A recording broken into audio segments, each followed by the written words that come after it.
So these days, when you see a player in this sort of position at Old Trafford, I don't think we even bother getting excited anymore. And the main reason for that is because Manchester United's set pieces are genuinely horrendous, and it was the same last season. United never score goals from corners. For other teams, these are a big asset. It's an easy way in a tight game to take a lead and then go from there. But United don't have that ability, and that's because the corners are not very good. But I thought today we'd take a bit of a deeper look at why they aren't good. Now, I'm not a set piece expert, I have to be honest, but I've given it a good go. So before we continue into the video, a quick shout out to today's video sponsor, JerseyFIFA.com, the home of all of the greatest football kits. Whether that be the new latest releases or the old classic ones like this, Jersey FIFA has something for everyone, and now you can check it out yourself using the link in the description down below. And also make sure to use code JerseyFIFA for 10% off when you order. Now what I've actually done for this video is gone back through every game that Manchester United have played so far this season and looked at the corners in each of those games. And probably the most alarming game was the one against Brighton, where Manchester United took 8 corners in that game and they didn't get the first contact in the penalty area on a single one of them. That's a 0%, success rate of just first contact. I'm not even talking about getting a shot off. This is just the first contact in the box. United didn't get it once, not even when they went short on corners and then put the ball into the box. So that's definitely a problem. I then looked further into it with the game against Nottingham Forest, for example, and I was looking at where are Manchester United actually putting their corners. That's the first thing we need to figure out. Whereabouts are the corners actually going? So these next two stats are from the Brighton game and the Nottingham Forest game, which we can see looks a little bit like this. So when Manchester United have a corner down their left wing, which is in this situation here, 50% of the corners in those two games went in at the near post, 50% went into a more central area. So that's an important thing to remember in terms of when we later on look at United's setup at corners. Remember that these are the areas that they tend to go into.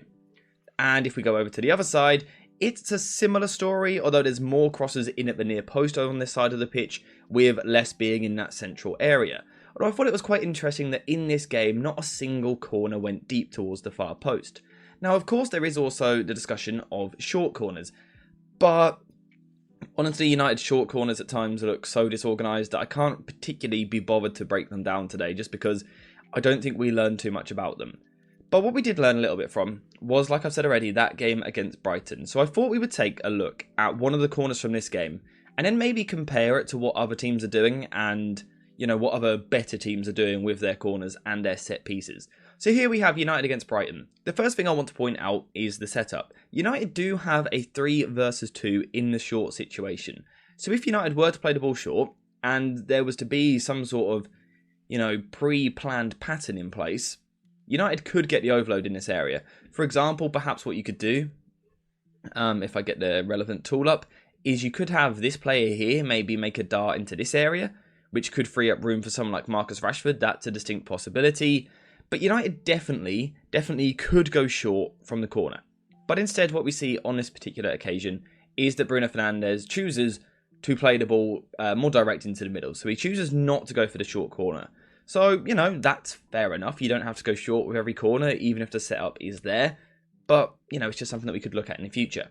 As we move it on, just a split second later, the next thing I want to talk about is what the players on the edge are going to do. Because now the corner hasn't come short, it means that these players are now responsible for defending and securing the edge of the penalty area, whilst also maybe having the potential to get a long shot off. So what I would like to typically see from Rashford and Dalot in these situations, and I think it's Reguilon on the edge there as well, is that as this corner is taken, I would like the United players to slowly walk it in. That's what it's called. As the corner's taken, you walk it in towards the edge of the penalty area. Because what we can see is that there's 2 Brighton players here where if Brighton win the header and the ball comes out of the box, we can see those 2 Brighton players which are going to look to counter-attack. So it's important that United are able to lock onto that early to kind of hit the challenge straight away and not let Brighton have any counter-attacks. So here we're trying to set United up, 1, to score the corner, but also importantly to make sure we don't concede stupid counter-attacks, which United tend to do quite a lot. So that's something else we need to keep an eye on as this corner comes into the box. Of course, the other thing we need to talk about is the 2 zones which we've seen already United like to hit with their corners. We've got this near post zone over here, and then we've got this middle zone here where most of United's corners tend to be going, particularly from this side of the pitch. Sorry, it was a 50-50 split down this side, weren't it?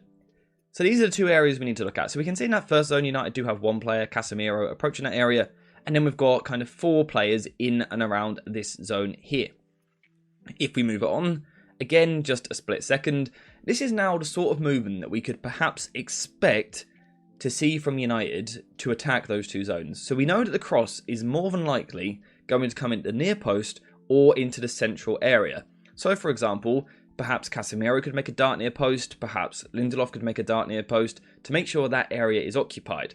Perhaps then we could also see Lisandro Martinez dart into the middle, and McTominay make some sort of run round the back where he then curves in, so again he is in a central area, making sure that United are getting players in those 2 key areas which United like to hit.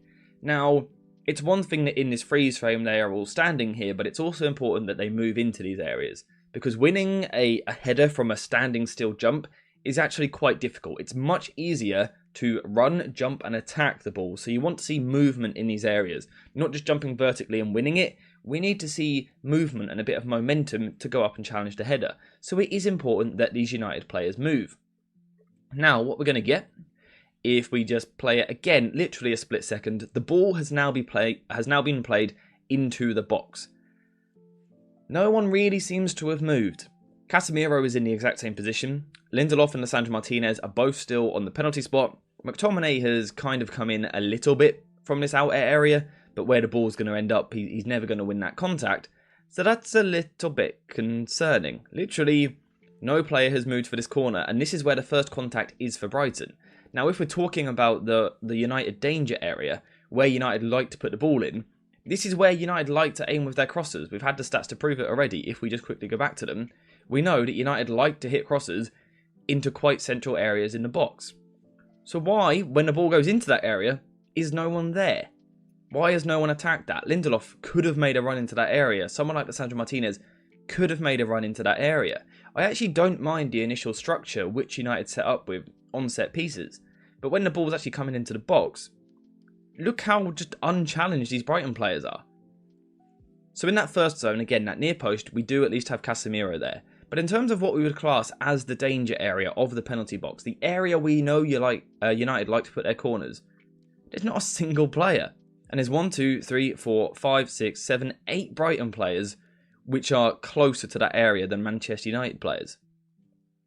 It makes me question, what is the plan from set pieces? Now, like I've said, I'm not a set piece expert, and I don't necessarily have the answers on what United could necessarily do miles better here. But I would certainly think that surely moving is a good start. To see players this stationary as the ball's coming into the box, especially when you're 1-0 down, is really concerning. And obviously, like I said, Brighton get the first contact and head the ball away. And then the other slight concern I have is that these 3 players on the edge of the penalty area haven't walked in like I was asking them to, and someone like Matoma on the edge of the Brighton penalty area is able to get the ball down. Now, actually, on this occasion, Matoma's first touch is quite poor, and Christian Eriksen gets out to him, closes him down, puts a tackle in, so United get away with it. But if these players had just been a little bit more aggressive and kind of stepped in, you could have stopped any potential for some sort of counter-attack before it even started. And this is why I find United's corners confusing. Now, this isn't actually on Erik ten Hag, because he isn't the set-piece coach. You hire a set-piece coach for these situations. But I would suggest that the set-piece coach isn't doing a very good job, because United are going into these corners, and it just looks like there's no plan. Now, like I said, I don't actually mind the structure that United set up with initially. But when that ball's coming into the box, the fact that no one's moving and no one's attacking it, it's a real concern. If we now take a look at someone like Arsenal instead, who in my opinion are one of the best corner takers in the Premier League, and in particular last season they see space, like we can see here. We've got this big channel of white space in the penalty area, and they attack the space. Now, of course, it's a different situation because Arsenal take their corners very differently. There's much more variation, and they hit different zones with their corners. But at least what we see when Arsenal take them is that players move into the space which is being created. United had space they could have attacked earlier, but chose not to. Here, Arsenal open up a space, Zinchenko moves into that space, he attacks that space, puts the ball back across the box, and Arsenal score from it. And it's not like Zinchenko is a big target man. It's not like they've got some cheat code 6'5" player to win all the headers. This is just a player attacking the space which Arsenal have created.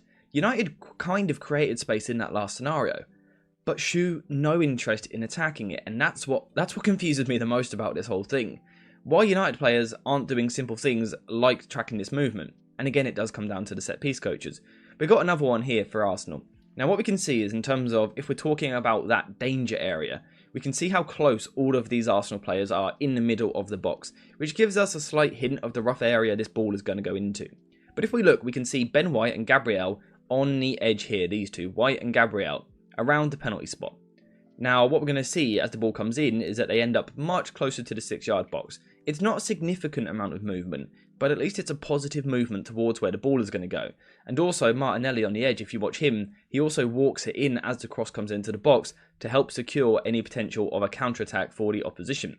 So the ball comes in, Gabriel is going to make this movement across the near post, I believe it is, to a more central area. But what we see, hang on 1 second, my laptop is having some interesting struggles right now. We can see by the time the ball actually gets in, look how much these players have moved. Because initially we were seeing players around the edge here, around the penalty spot. Now they're all involved in the 6-yard box. And truthfully, if you're a defender trying to deal with this, look how crowded it is in those areas. If we go back to the United set piece earlier, we saw that Brighton had a lot of players in there compared to United. Whereas on this Arsenal set piece, they've got players in and around where they know the ball is going to go. It's obviously rehearsed in training that the ball goes into this area. But importantly, Arsenal actually make an effort to attack those areas. And that's a big difference. And again, like I've said, I'm not a set piece expert, so I can't tell you different ways in which you should take a set piece. But I do think, kind of saying in training, we're going to go for this sort of zone of the pitch. These players are going to block, these players are going to attack, whatever. But just players moving in a positive direction towards the ball surely has to be a start. And again, if we're talking from a defensive point of view, you can see that if this ball had come out, Arsenal are ready to secure it on the edge of the penalty area, which is another thing I think they do quite well. But on this occasion, the ball goes into the back of the net. And that's my kind of concern with United on set pieces at the moment. When Arsenal get them, you just feel like they've got a very decent chance of scoring. Of course, they scored against Manchester United this season with Declan Rice late on to put them 2-1 up. And that was really what changed the game and pretty much won them the game. So it's concerning because United don't have that. And set pieces are such an important part of the modern game. These days, teams are becoming more and more well-drilled from a defensive point of view. Whether it be a high press, aggressive mid-block, a passive mid-block, a low block, teams are very good defensively. And football is becoming more and more like a game of chess at times on the football pitch. And it's about fine margins. It's very, very difficult to create clear-cut chances because everyone in the Premier League is coached so well. Having the opportunity at set piece to put the ball into the box unchallenged, you know, it's a free ball into the box. It's a huge opportunity to score goals, and then game state changes. If you go 1-0 up, the opposition have to open up a little bit more, then you have more space, which really suits a team like United. So United have to improve their set pieces.